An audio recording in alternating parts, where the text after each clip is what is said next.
Queridos irmãos e amigos da Primeira Igreja Batista em Dourados, hoje nós vamos pensar sobre o Salmo de número 61. O Salmo de número 61, ele pode ser estudado da seguinte maneira. Você pode considerar o verso 1 em associação com o verso 8. Depois você tem os versos 2 ao verso 4 e o verso 5 ao verso 7.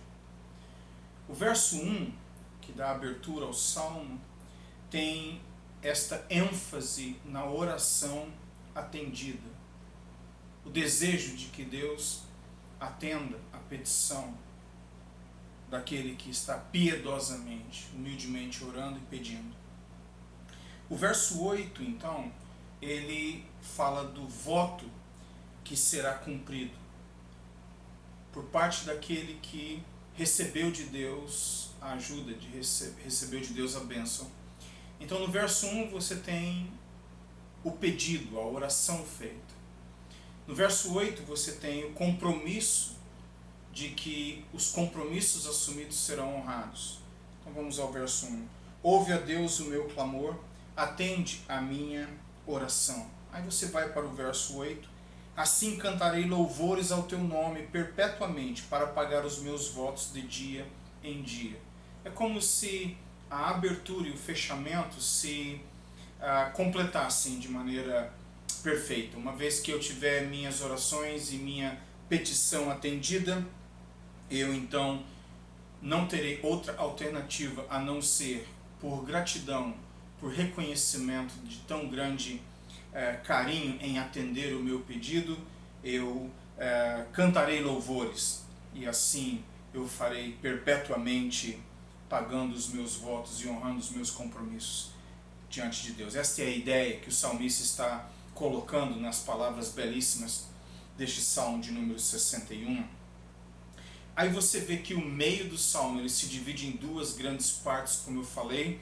O verso 2 ao verso 4, eu posso resumir a ideia como da seguinte maneira: o povo do Pai.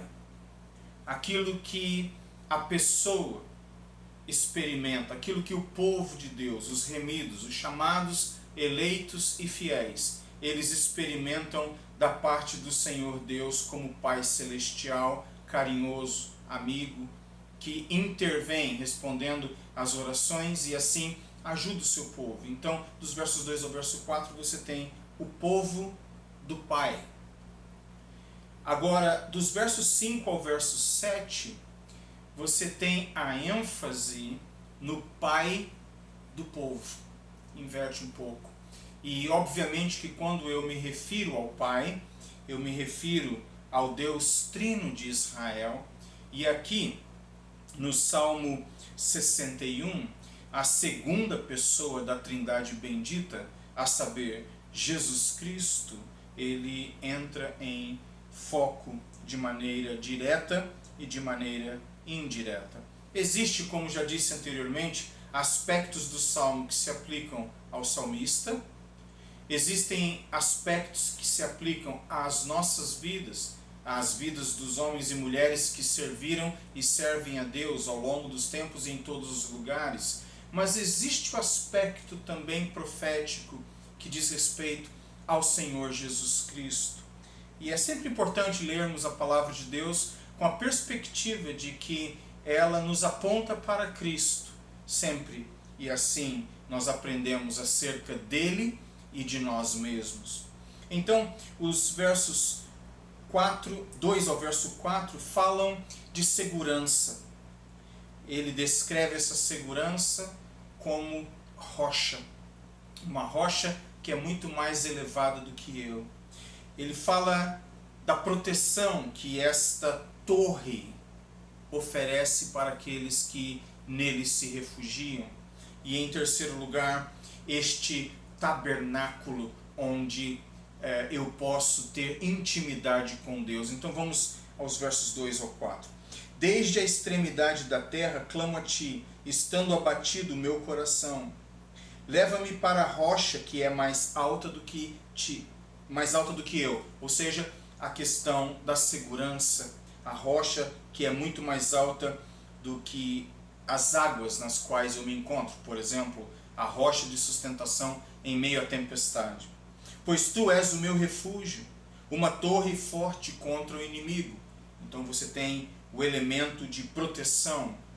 Você tem também no verso 4, deixa-me habitar no teu tabernáculo para sempre, dá que me abrigue no esconderijo das tuas asas. E isto fala da presença de Deus, descreve a intimidade, a comunhão que nós podemos ter com o Senhor Deus. Por isso que eu digo que dos versos 2 ao verso 4, a ênfase parece ser no povo do Pai e como este povo se beneficia desta rocha, desta torre, como este povo especial, peculiar, chamado, se beneficia do tabernáculo em comunhão com o próprio Pai. Mas dos versos 5 ao verso 7, então, você tem a ênfase agora naquele que oferece todas estas coisas para o seu povo. O verso 5 diz, pois tu, ó Deus, ouviste os meus votos, deste-me a herança dos que temem o teu nome. E assim eu encontro esta herança piedosa, uma herança que é provida não por uma questão de sangue, não por uma questão de status peculiar, não por uma questão de história de ancestrais, mas por piedade. Aqueles que se quebrantam, aqueles que se colocam numa posição de contrição diante do Senhor Deus, que pela fé o seguem, se tornam então herdeiros desta herança maravilhosa. Então o verso 5 fala desta herança piedosa, é uma herança reservada para aqueles que são piedosos, para aqueles que humildemente se colocam diante do Senhor Deus e Pai. Para eles existe, assim como existirá para o Senhor Jesus Cristo, um legado bendito. Verso 6 diz, prolongarás os dias do rei e os seus anos serão como muitas gerações. É claro que este salmo se aplica à pessoa do rei Davi, à pessoa de muitos homens e mulheres que são abençoados com longevidade e com descendência, mas é óbvio que o termo eternamente nos aponta para alguém que está na presença do Pai e ali para todo sempre, e é Rei dos Reis e Senhor dos Senhores, nosso bendito Salvador e Redentor.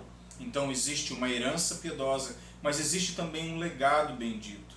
E assim nós temos, por fim, no verso 7, a honra eterna, em primeiro lugar reservada para o Senhor Jesus Cristo, pelo que ele alcançou em função da sua humilhação. E assim, a honra que decorrente dele vem para o povo. Ele permanecerá no trono diante de Deus para sempre. Faze que a benignidade e a fidelidade o preservem. Como disse, esta benignidade e esta fidelidade se aplicam ao rei, àquele que crê. Mas esta fidelidade, esta benignidade do Pai se aplica especificamente para com o Filho. Este é meu Filho amado em quem me comprazo. Os dois termos aqui usados, benignidade e fidelidade, nesta versão bíblica que eu estou usando, pode ser um pouquinho diferente na sua versão.